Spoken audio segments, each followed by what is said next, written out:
শিক্ষা সংক্রান্ত গুরুত্বপূর্ণ আপডেটগুলো পেতে হলে অবশ্যই শুভেন্দু ই একাডেমি চ্যানেলটি সাবস্ক্রাইব করুন। পাশে থাকা বেল আইকনটিতে ক্লিক করে ভিডিওটি বেশি বেশি করে শেয়ার করুন। নমস্কার, আপনি দেখছেন শুভেন্দু ই একাডেমিক ইউটিউব চ্যানেল। জুন মাসে 18% ডিএ পাবেন সরকারি কর্মীরা এবং শিক্ষক শিক্ষিকারা। সেই সংক্রান্ত একটা গুরুত্বপূর্ণ একটা আপডেট দেখুন। মহার্ঘ ভাতা নিয়ে এই রাজ্যে দীর্ঘদিন ধরে টানাপোড়েন চলছে। ডিএ আন্দোলনের কথা কম বেশি সকলেই জানেন। সাম্প্রতিক অতীতে অবশ্য রাজ্য সরকারি কর্মচারীদের মহার্ঘ ভাতা বৃদ্ধি করেছে পশ্চিমবঙ্গ সরকার। গত মঙ্গলবার রাজ্য সরকারের অর্থ দপ্তর থেকে ডিএ নিয়ে একটা গুরুত্বপূর্ণ বিজ্ঞপ্তি প্রকাশ করা হয়েছে। সেখানে জানানো হয়েছে 18% মহার্ঘ ভাতা দেওয়ার কথা। গতকাল অর্থ দপ্তরের ঘোষণার পর জানা যায় জুনের বেতনের সঙ্গেই 18% ডিএ পাবেন রাজ্য সরকারি কর্মীরা। তবে সেটা কিন্তু শুধুমাত্র 1 মাসের জন্যই পাবেন তারা। এরপর থেকে ফের ষষ্ঠ বেতন কমিশনের অধীনে 14% হারেই মহার্ঘ ভাতা ঢুকবে তাদের অ্যাকাউন্টে।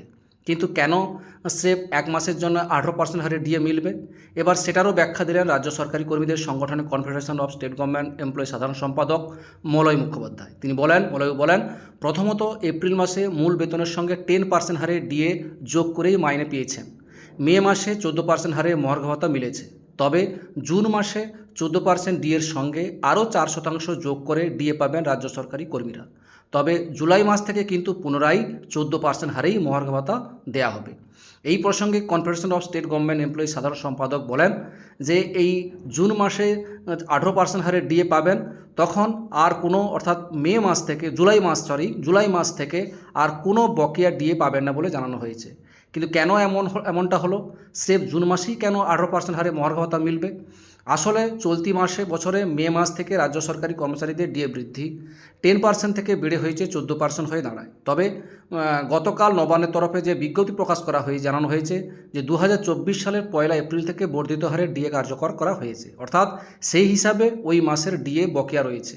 এবার জুন মাসে বেতনের সঙ্গে সেই বকেয়া মহার্ঘ ভাতাই পাবেন রাজ্য সরকারি কর্মচারী থেকে শুরু করে শিক্ষক শিক্ষিকারা। অর্থাৎ মূল বেতনের সঙ্গে এবার 18% ডিএ পেতে চলেছেন তারা। এই ছিল একটা আপডেট আপনাদের সঙ্গে শেয়ার করলাম। এবং জুলাই মাস থেকে যেমন ইনক্রিমেন্ট হয় সেটা তখন পাবেন, কিন্তু শুধুমাত্র এই জুন মাসের জন্যই 18%টা ডিএটা এ মাস থেকেই পাবেন। জুলাই মাস থেকে কিন্তু আর পাবেন না, তখন 14% হারেই ডিএটা পাবেন। এই ছিল একটা আপডেট আপনাদের সঙ্গে শেয়ার করলাম। ভিডিওটা দেখার জন্য অসংখ্য ধন্যবাদ।